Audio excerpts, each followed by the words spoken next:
If you connect the amplifier's positive wire to the negative polarity of the speaker and vice versa, the speaker will be out of phase. The speaker cone will move in the opposite direction of what is intended by the audio signal. This might not be noticeable if only one speaker is connected, but if you have multiple speakers, it can cause phase cancellation. This can result in poor sound quality, especially a loss of bass response and a weaker overall sound. Recently, I was fixing my amplifier speakers.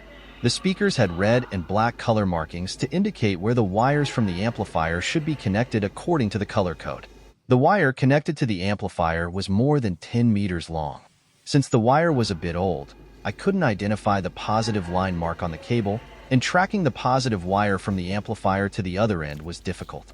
I didn't want to use a trial and error method, so I used a multimeter to test the wire coming from the amplifier using the voltage measurement. I connected the red lead to one end and the black lead to the other. It showed a negative value, so I understood that the positive was connected to the negative and the negative to the positive.